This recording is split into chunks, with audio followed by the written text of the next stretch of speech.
नमस्कार, मी दिनकर शिंदे. आपण पाहताय डीएस न्यूज. तुमचं मत माझं मत मध्ये आपलं स्वागत. मित्रांनो, महत्वाचा विषय मी आपल्यासाठी घेऊन आलो आणि तो म्हणजे असा आहे की मनोज जरांगे पाटील यांचं आंदोलन मुंबईमध्ये आझाद मैदानावरती सुरू आहे.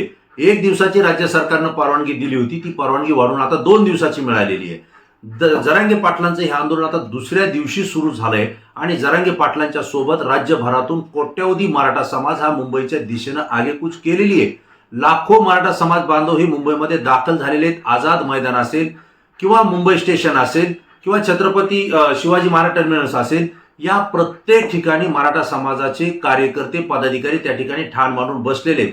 वास्तविक पाहता सरकारनं आझाद मैदानाची जी परवानगी दिली ती जरांगे पाटलांना अनेक नियम, अटी आणि शर्ती लावलेल्या आहेत. त्यामध्ये 5,000च आंदोलक हे जरांगे पाटलांच्या सोबत आझाद मैदानावर बसू शकतात, हा कडक नियम त्या ठिकाणी करण्यात आला होता. त्यामुळे काय झालंय की जरांगे पाटलांच्या सोबत तर लाखो मराठा समाज बांधव आलेत. आणि दुसरा भाग असा आहे की मुंबईकडे येणाऱ्या हजारो गाड्या ज्या आंदोलनकर्त्यांच्या आहेत त्या ट्रॅफिकमध्ये त्या ठिकाणी जाम झालेल्या आहेत, अडकून पडलेल्या आहेत. आणि त्यामुळं अनेक मराठा समाज बांधवाला अद्यापही आझाद मैदानापर्यंत पोहोचता आलेलं नाहीये.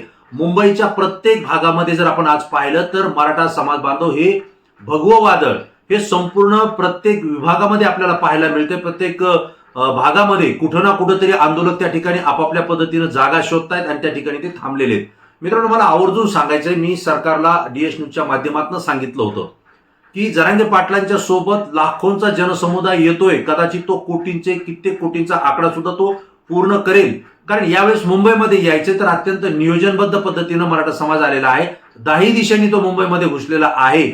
आणि जरांगे पाटलांना मुंबईच्या बाहेर जर सरकारनं रोखलं किंवा त्यांच्या मागण्या त्या ठिकाणी पूर्ण केल्या किंवा त्यांना त्या पद्धतीनं जर आश्वस्त केलं तर ते मुंबईमध्ये येणार नाहीत, तिथूनच परत येतील, अशी भूमिका राज्य सरकारनं घेणं गरजेचं होतं.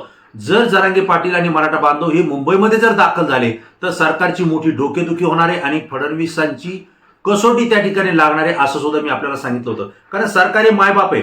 सरकारची भूमिका आहे की मुंबई ही राज्याची राजधानी आहे, ती आर्थिक राजधानी देशाची नंतर, परंतु राज्याची राजधानी आहे आणि या राजधानीमध्ये सरकारचं कार्यालय, सरकार तिथून चाललं जातं. आणि त्यामुळे महाराष्ट्रातून जो काही मराठा समाज बांधव त्या ठिकाणी सामाजिक चळवळीतनं पुढे आलेला आहे त्या प्रत्येकाचं पालकत्व हे सरकारवर आहे. त्यामुळे आलेल्या व्यक्तीचं त्या ठिकाणी राहण्याची व्यवस्था असेल, खाण्याची व्यवस्था असेल, पाणी पिण्याची व्यवस्था असेल, हे सगळं करणं सरकारची सुद्धा जबाबदारी आहे. परंतु आज आपण या ठिकाणी पाहतोय मराठा आंदोलकांचे मोठे हाल सरकारच्या आडमुठ्या धोरणामुळं किंवा नियोजन शून्य प्रकारामुळं या ठिकाणी होताना दिसत आहेत.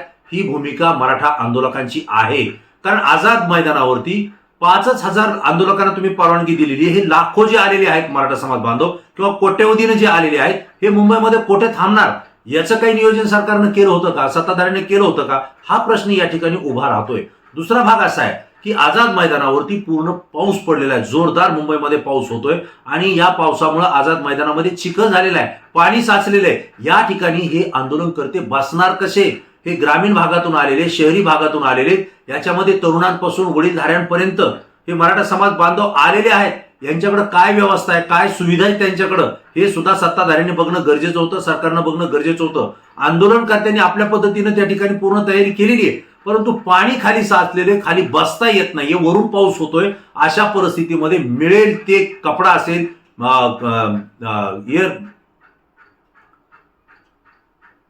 रेनकोट असतील, मेनकापड असतील, ताडपत्रे असतील, बॅनर असतील, जे मिळेल ते मराठा आंदोलक आपल्या डोक्यावरती घेऊन त्या ठिकाणी भर पावसात चिखलात बसलेले आहेत. दुसरा भाग असा आहे की दिवसभर हे आंदोलन चाललं, प्रचंड घोषणा झाल्या. जरांगे पाटलांनी सकाळी 10 वाजल्यापासून आपलं आमरण उपोषण सुरू केलेलं आहे. रात्रीपर्यंत त्यांनी पाण्याचा घोट सुद्धा घेतला नव्हता. समाज बांधवांनी त्यांना किमान पाणी तरी प्या असं सांगितलं होतं. मित्रांनो, ही सगळी परिस्थिती पाहत असताना एक भाग असा आहे की आझाद मैदानाच्या बाहेर जो काही मराठा समाज बांधव राहिला त्यांच्या गाड्यांना नेमकी वाहन व्यवस्था कुठं करण्यात आली हे क्लिअर सांगण्यात आलेलं नव्हतं. आणि त्यामुळे आंदोलकांनी आपल्या गाड्या जिथं जागा मिळेल त्या ठिकाणी रस्त्यावरती उभा केल्या होत्या. एका बाजूने जरी उभा केलेल्या असल्या तर मुंबईची ट्रॅफिक पूर्ण जाम झाली होती. वाहतूक कोंडी प्रचंड प्रमाणात या ठिकाणी झालेली आहे. काही ठिकाणी 4 तास, काही ठिकाणी 6 तास, काही ठिकाणी 24 तासापर्यंत ट्रॅफिक जाम झालेलं आहे. आणि मुंबईमध्ये येणारे जे मार्ग आहेत त्या मार्गावरती अजूनही मराठा आंदोलकांच्या हजारो गाड्या या रस्त्यावरती आहेत. आणि ज्यावेळेस पोलिसांनी या काही भागामध्ये गाड्या अडवल्या, इथून पुढे गाड्या नेता येणार नाही असं ज्यावेळेस सांगितलं, त्यावेळेस ट्रॅफिक जाम झाली आणि मराठा आंदोलकांनी आपली वाहनं जी आहेत ती त्याच ठिकाणी उभा केली, तिथे एक ड्रायव्हर ठेवला आणि गाड्यांमधून सगळे आंदोलक खाली उतरले आणि जवळपास 8 ते 12 किलोमीटर पर्यंत हे आंदोलक आझाद मैदानापर्यंत पायी निघाले होते, पायी त्या ठिकाणी जाऊन पोहोचले. दुसरा भाग असा आहे की काही जण हे रेल्वेनं त्या ठिकाणी पोहोचलेले आहेत. आज जर परिस्थिती पाहिली असेल तर मुंबईचं मोठं रेल्वे स्टेशन हे छत्रपती शिवाजी टर्मिनस या ठिकाणी हजारो नव्हे तर लाखो मराठा आंदोलक त्या ठिकाणी रात्रभर उभा होते, रात्रभर त्या ठिकाणी मिळेल त्या जागेवरती ते झोपले. वाशी या ठिकाणी काही व्यवस्था करण्यात आली होती.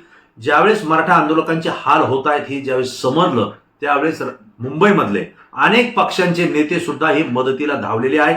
त्या ठिकाणी मुंबईकर सुद्धा या आंदोलकांच्या मदतीला पुढे आलेले आहेत. हे सुद्धा चित्र आपल्याला पाहायला मिळतंय. पण एकंदरीत परिस्थिती जर पाहिली तर मराठा आंदोलकांकडे पाहिल्यानंतर छत्रपती शिवाजी महाराजांचे मावळे कसे लढले असतील, कशा पद्धतीनं ते औरंगजेबाच्या सैन्याला सामोरं गेले असेल, किती हाल अपेष्टा त्यांनी सहन केले असतील, हे आज या मराठा आंदोलकाकडे पाहिल्यानंतर समजतंय. मराठा आंदोलक जरांगे पाटलांच्या पाठीशी खंबीरपणे ठाम उभा आहेत. भर पावसामध्ये, भर चिखलामध्ये ते उभा आहेत. या ठिकाणी त्यांना जेवणाची व्यवस्था करणं गरजेचं होतं, परंतु त्या ठिकाणी खाऊ गल्ल्या ज्या आहेत त्या राज्य सरकारनं आणि पोलीस प्रशासनानं त्या ठिकाणी बंद केलेल्या आहेत. खाऊ गल्ल्या बंद केल्या म्हणजे त्या ठिकाणी नाश्ता पाण्याची जी व्यवस्था आहे ती हॉटेल दुकानात बंद झालेल्या आहेत. पाणी पिण्याची व्यवस्था त्या ठिकाणी बंद झालेली आहे आणि महानगरपालिकेच्या वतीनं आंदोलन करताना पिण्याच्या पाण्याची व्यवस्था करा ही मागणी करण्यात आली होती, परंतु ती व्यवस्था सुद्धा महानगरपालिकेकडून करण्यात आलेली नाहीये. महानगरपालिकेवर प्रशासक आहे हे मी आवर्जून सांगतो. आझाद मैदानावरती रात्रभर आंदोलन करते, पावसात चिखलात जरी बसले असले तर त्या ठिकाणी लाईटची सुद्धा व्यवस्था महानगरपालिकेकडून करण्यात आलेली नव्हती. जरांगे पाटील याविषयी संतप्त झाले होते. त्यांनी महानगरपालिका आणि राज्य सरकारला सुद्धा सुनावलं. ज्यांनी 30-40 वर्षामध्ये सत्ता भोगली त्यांना आझाद मैदानावरती साधी लाईट लावता येत नाही, इतके तुम्ही नालायक कसे, अशा पद्धतीची भूमिका सुद्धा जरांगे पाटलांनी मांडली. या ठिकाणी आंदोलक येत आहेत, आंदोलन होत आहेत. अनेक गोरगरिबांचे राज्यभरातले कार्यकर्ते इथे येऊन वेगवेगळ्या विषयावर आंदोलन करतात. त्यांना लाईटची व्यवस्था सरकार करू शकत नाही, सत्ताधारी करू शकत नाही किंवा महानगरपालिका करू शकत नाही. एवढे भिकार चाळे तुम्ही कसे करू शकता, अशा पद्धतीचा संतप्त सवाल जरांगे पाटलांनी उपस्थित केला आणि मराठा आंदोलकांना सांगितलं की आपल्या खर्चातून पैसे जमा करा आणि या ठिकाणी लाईट कायमस्वरूपी लावून ती महानगरपालिकेला दान करा, असं सुद्धा जरांगे पाटील म्हटले.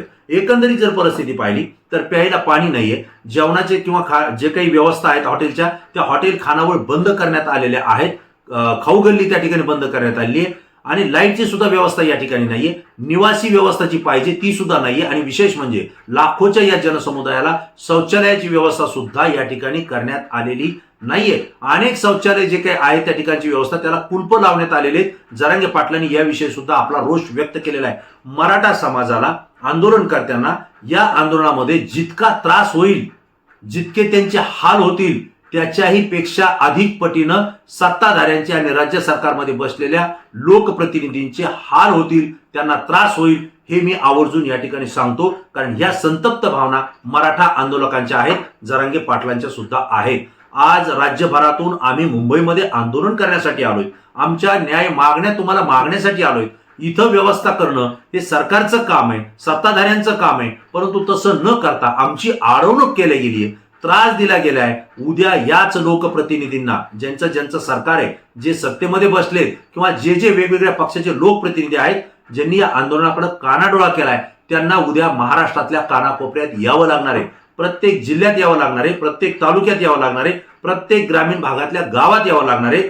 त्यावेळेस मात्र जशी तुम्ही मुंबईमध्ये आमची कोंडी करण्याचा प्रयत्न केला, अगदी त्याच पद्धतीनं आम्ही सुद्धा तुमची कोंडी तिथं करू शकतो, अशा पद्धतीचा इशारा सुद्धा जरांगे पाटलांनी दिलेला आहे.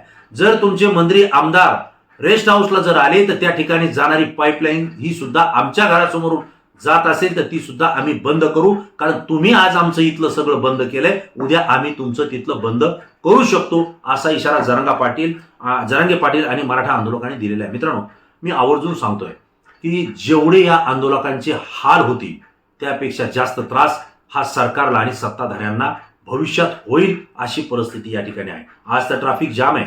मुंबईमध्ये जे काही वाहनं आडवी उभा करण्यात आली होती किंवा रस्त्यावर उभा करण्यात आली होती ती आपापल्या रस्त्यावरती किंवा जिथं पार्किंग व्यवस्था केली तिथं जाऊन तुम्ही लावा, रस्ते मोकळे करा, हे आवाहन पहिल्याच दिवशी जरांगे पाटलांनी मराठा आंदोलकांना केलेले आहे.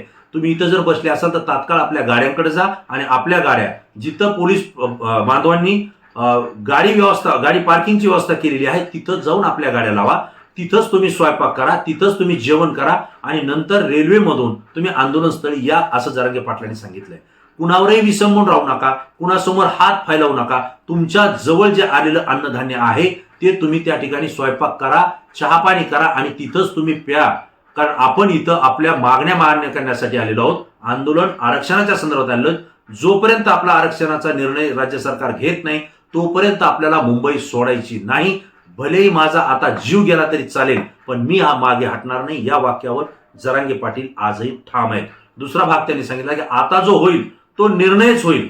म्हणजे आरक्षण घेऊन आम्ही गुलाल तरी उधळत जाऊ नसता मी इथं या ठिकाणी माझा अंत होईल. मला शासनानं किंवा पोलिसांनी गोळ्या जरी घातल्या तरी मी माझं बलिदान द्यायला तयार आहे, परंतु आरक्षण घेतल्याशिवाय मी इथून हलणार नाही. मला जेलमध्ये जरी पाठवलं किंवा जेलमध्ये जरी टाकलं तरी मी त्याही ठिकाणी आमरण उपोषण सुरू ठेवेन. जोपर्यंत आरक्षण मिळत नाही तोपर्यंत मी मागे हटत नाही. यावरती जरांगे पाटलांनी पुन्हा आपली ठाम भूमिका घेतलेली आहे. एकंदरीत मराठा बांधवांची जी परिस्थिती मुंबईमध्ये आहे, जे हाल दिवस आणि रात्रभर त्या ठिकाणी झालेत हे न पाहण्यासारखे होते. मुंबईकरांनी सुद्धा या ठिकाणी आपल्या संतप्त भावना व्यक्त केल्या की राज्य सरकार असेल किंवा संबंधित विभाग असेल यांनी या आंदोलनकर्त्यांची त्या ठिकाणी व्यवस्था करणं खूप गरजेचं होतं. 4 महिन्यापासून आपल्याला माहिती आहे की लाखोंचा जनसमुदाय मुंबईमध्ये येतोय.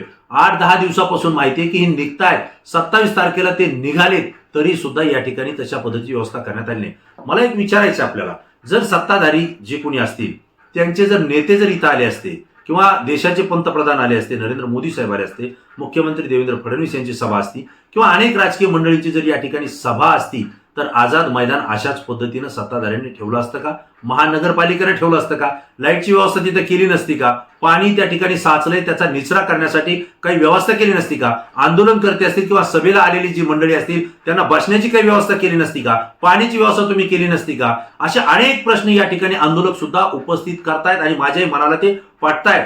कारण जर तुम्ही हे करू शकत नसाल तर तुम्हाला सत्तेवर राहण्याचा अधिकार सुद्धा नाही. कारण हेच लोक आहेत, हेच मतदार आहेत आणि हेच महाराष्ट्राचे नागरिक आहेत ज्यांच्यामुळे तुम्ही सत्तेत बसलेला आहे हे कदाचित तुम्ही विसरतायत. आज या लोकांचे हाल संपूर्ण महाराष्ट्र माध्यमांकडून पाहतोय. वेगवेगळ्या सोशल माध्यमातून हे सगळ्या बातम्या ग्रामीण भागातल्या प्रत्येक व्यक्तीपर्यंत पोहोचलेल्या आहेत आणि त्यांचा संताप हा राज्य सरकारच्या विरोधात या ठिकाणी व्यक्त होताना दिसतोय. आज जिल्ह्यातल्या अनेक कानाकोपऱ्यातून मराठा बांधवांसाठी जेवणाची व्यवस्था करण्यात येते. नाशिक जिल्ह्यातून लाखोच्या संख्येनं भाकरी आणि त्या ठिकाणी चटणी असेल किंवा भाजी असेल हे मुंबईमध्ये पोहोच करण्याचं काम त्या ठिकाणी झालेलं आहे. अनेक भागातून, मग पुणे असेल, बीड जिल्हा असेल, धाराशिव असेल, सांगली, कोल्हापूर या भागातनं सुद्धा असेल, आज पाण्याच्या बॉटल्स असतील किंवा भाकरी असतील या मुंबईकडे रवाना होत आहेत. प्रत्येक गावातून प्रत्येक माता भगिनी आपल्या घरून भाकरी आणि जे काही थालपीठ असतील हे त्या ठिकाणी तयार करून या गाड्यांमधून हे मुंबईपर्यंत पोहोच करण्याचं काम मराठा समाज, मराठा आंदोलकांच्या वतीनं केलं जातंय.